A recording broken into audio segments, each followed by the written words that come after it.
के नाम पे डिस्क्रिमिनेशन करता है। और फिर उसके बाद हम देख रहे हैं कि जहां जहां बीजेपी की सरकारें हैं वहां पर किस तरीके से झूठे इल्जामात में घर को तोड़ दिया जाता है, मॉब लिंचिंग हो जाती है, गाय के नाम पर लोगों को मार दिया जाता है। तो ये तो खुली चीज है, तो दुनिया से छुपी भी नहीं है। यूनिफॉर्म सिविल कोड के बारे में केंद्रीय कानून मंत्रालय ने कंसल्टेशन शुरू कर दी है। मुस्लिम पर्सनल लॉ बोर्ड ने बोला है कि हम अपना पक्ष रखेंगे। इस पूरे मुद्दे पे आप सांसद हैं, आप इस मुद्दे को कैसे देखते हैं और इस मुद्दे को आप कैसे लेके आगे परस्यू करेंगे? पिछले लॉ कमीशन ने जब इसी तरह से ओपिनियन मांगा था तो हमारी पार्टी ने अपनी तरफ से उनको लिख कर दिया था, पूरा एक ओपिनियन दिया था हमने, और उसमें हमने कहा था कि इस देश को यूनिफॉर्म सिविल कोड की जरूरत नहीं है, वो पूरा वहां पर है। उसके बाद उस लॉ कमीशन ने भी कह दिया कि अब यूनिफॉर्म सिविल कोड की देश को जरूरत नहीं है। अब नया लॉ कमीशन ने फिर से एक एक्सरसाइज शुरू की है जो हम समझते हैं गैर जरूरी है, और उन्होंने अपनी राय देने के लिए कहा है। हमारी पार्टी जरूर अपने ओपिनियन देगी उनको बनाकर, और जब देगी वो आपसे इंशाल्लाह आप तमाम मीडिया के जिम्मेदारों से हम शेयर करेंगे। यूनिफॉर्म सिविल कोड की बात कर रहे हैं, देश के प्रधानमंत्री अमेरिका में कहते हैं कि डिस्क्रिमिनेशन नहीं होता है, तो फिर मणिपुर में 300 चर्चेस को जला दिया गया। बताइए वो क्या है? डिस्क्रिमिनेशन नहीं तो क्या है? मणिपुर में एक डीजीपी जो क्रिश्चियन कम्युनिटी के थे, ट्राइबल थे, उनको आप हटा दिए, वो डिस्क्रिमिनेशन नहीं है तो क्या है? बताइए आप। खुला डिस्क्रिमिनेशन है ये, और ऊपर से आप यूनिफॉर्म सिविल कोड की आप बात करते हैं। नहीं इसलिए कि वो जब इंडिया को आए थे तो प्रधानमंत्री ने उनका वेलकम किया था ना। प्रधानमंत्री ने वो मशहूर सूट पहनकर उनको अपने हाथों से चाय पिलाई। प्रधानमंत्री ने बड़ी तारीफ की उनकी। कई हमने जॉइंट स्टेटमेंट या एग्रीमेंट्स हमने साइन किए। अब जब एक यूएस का एक्स प्रेसिडेंट भारत के ताल्लुक से ये कह रहा है तो फिर उस पर तो सरकार को सोचना चाहिए। और फिर प्रधानमंत्री जब डिस्क्रिमिनेशन नहीं होता की बात कर रहे हैं, फिर मणिपुर में क्या हो रहा है? 300 चर्चेस को जला दिया गया। जो ट्राइबल लोग क्रिश्चियन कम्युनिटी के हैं वो कम से कम 25-30 हजार डिस्प्लेस हो चुके हैं। अभी तक मणिपुर जल रहा है। अब तो राइट नाउ, ये तो हम अब की बात कर रहे हैं आपको मणिपुर की, तो वो डिस्क्रिमिनेशन की बेहतरीन मिसाल है मणिपुर। प्रधानमंत्री जो है सेलेक्टिव मीडिया के लोगों से बात करते इलेक्शन के दौरान में, सेलेक्टिव मीडिया के एंकर्स को बुला के बात करते और उनसे बोलता कि आपको आम पसंद है, आप अपने जेब में वॉलेट रखते क्या, आप थकते क्यों नहीं। तो ये तो सेलेक्टिव बात करते ना। ये बात सही है, प्रधानमंत्री को भी चाहिए कि पूरे मीडिया को बुलाकर बात कर लें और वो उनसे सवालात करेंगे। उनसे वॉल स्ट्रीट जर्नल के एक जर्नलिस्ट ने बड़ी बेबाकी के साथ उनसे सवाल किया भारत के ताल्लुक से, तो प्रधानमंत्री ने तो जवाब दिया है।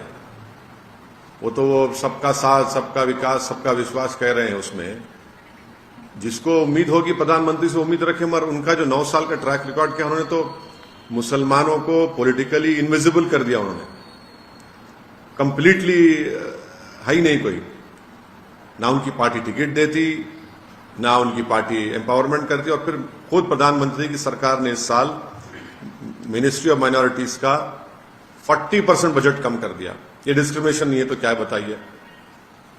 प्री मैट्रिक स्कॉलरशिप को आपने रेस्ट्रिक्ट कर दिया, डिस्क्रिमिनेशन नहीं है तो बताइए क्या है? मौलाना आजाद फेलोशिप को आपने बंद कर दिया। अब माइनॉरिटीज जिसमें मुसलमान भी है वो अब फेलोशिप पीएचडी नहीं कर पाएंगे। ये डिस्क्रिमिनेशन नहीं है तो क्या है? बताइए आप। CAA का कानून बनाया आपने, रिलीजन के नाम पर, डिस्क्रिमिनेशन नहीं है तो क्या है? बताइए आप।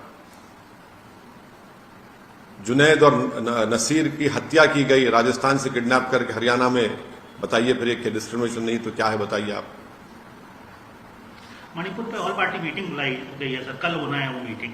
गृह मंत्रालय या यूनियन गवर्नमेंट की तरफ से ये जो इनिशिएटिव है इसको कैसे देखते हैं? नहीं, देखिए ये मीटिंग जो है यानी पिछले 1 महीने से मणिपुर जल रहा है।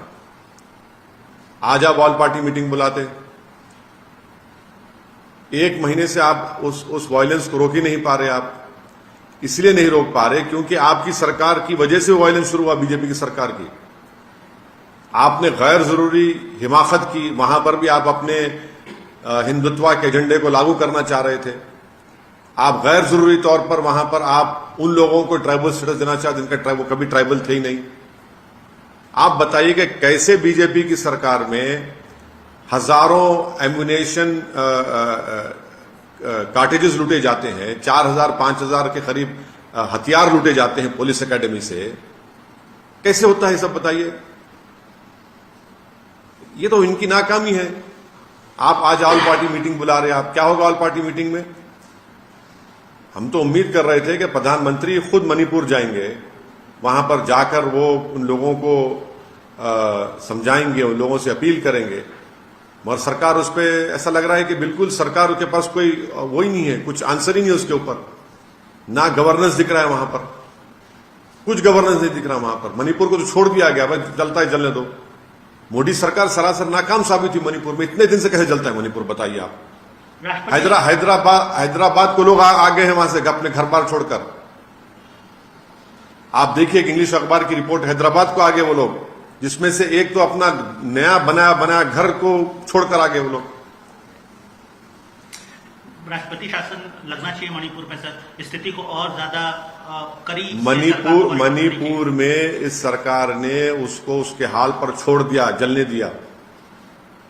आपकी जिम्मेदारी है, सरकार की जिम्मेदारी है, केंद्र सरकार की, मोदी सरकार की जिम्मेदारी थी उसको उस वायलेंस को रोके, वहां के ट्राइबल लोगों को आश्वासन दे कि भाई ऐसा कुछ नहीं होने वाला है आपसे।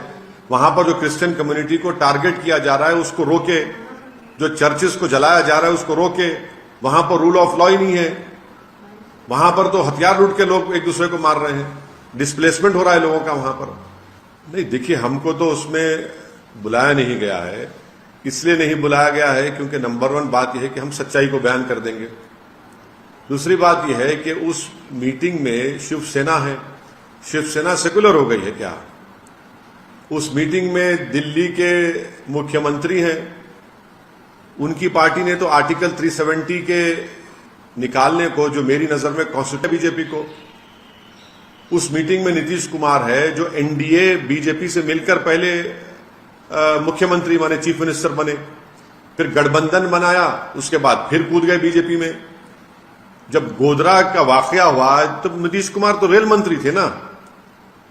जब गुजरात में जेनोसाइड और प्रोग्राम हो रहा था, जब नीतीश कुमार तो बीजेपी के साथ थे। आप अगर ये एजेंडा आपका है कि हम सिर्फ मोदी को हराएंगे या बीजेपी को हराएंगे, तो फिर आपका एजेंडा क्या है बताइए। चलिए, कांग्रेस पार्टी ने तो यूएपीए का जब अमेंडमेंट अमित शाह लाए थे 2019 में, उन्हें सपोर्ट किया उसको। और जो अंग्रेजी में कहते हैं ना कि these political leaders have arrogated themselves this right to who to call secular and who to call communal। आपका ट्रैक रिकॉर्ड क्या है? एनसीपी में अजीत पवार और देवेंद्र फडणवीस सुबह सुबह मुख्यमंत्री और डिप्टी सीएम बन गए। क्या आपका क्या है उसमें बताइए?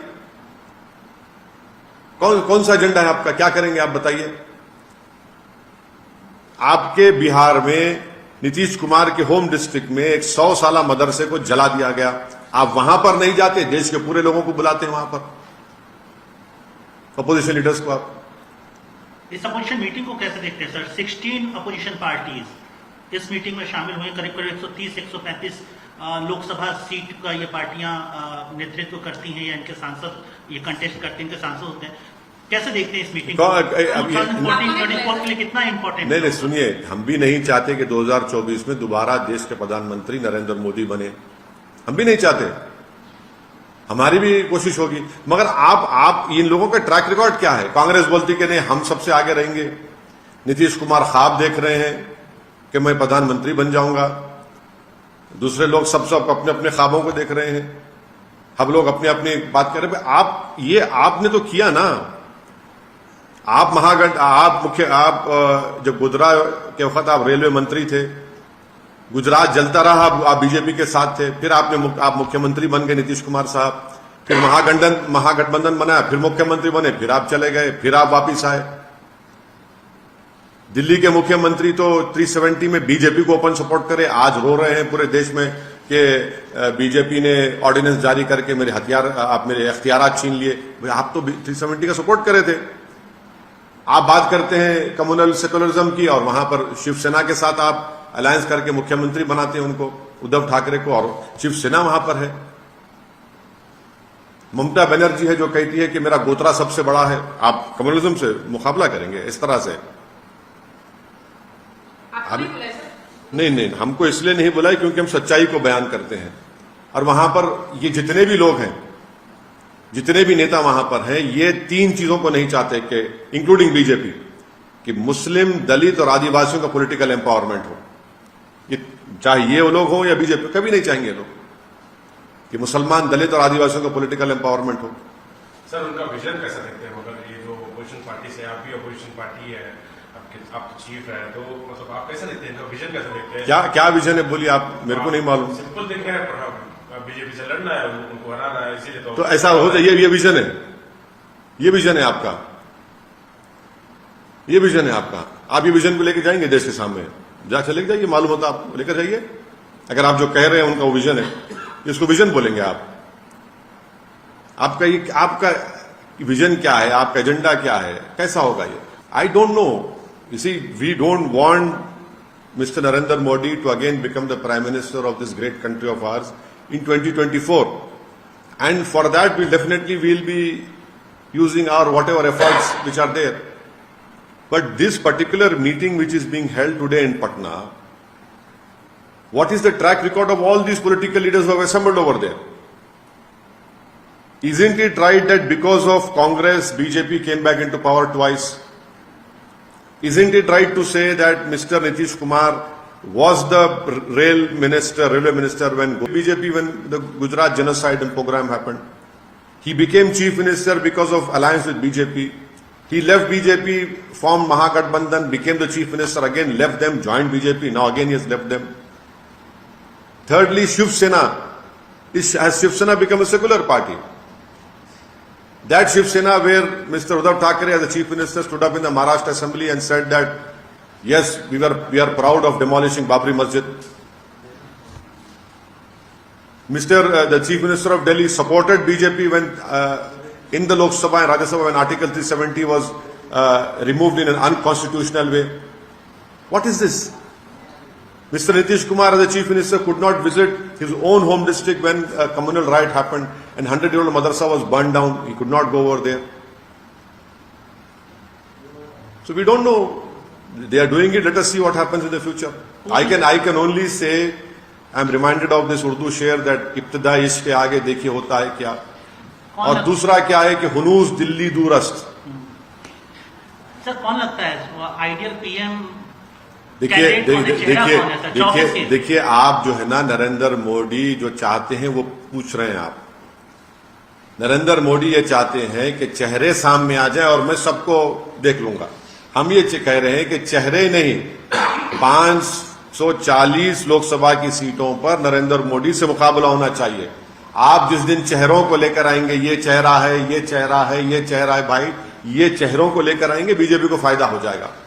चेहरा होना चाहिए बेरोजगारी का, चेहरा होना चाहिए मॉब लिंचिंग का, चेहरा होना चाहिए इन्फ्लेशन का, चेहरा होना चाहिए जीडीपी का जो गिर रहा है, महंगाई जो बढ़ रही है, ये चेहरे होने चाहिए, ये मुद्दे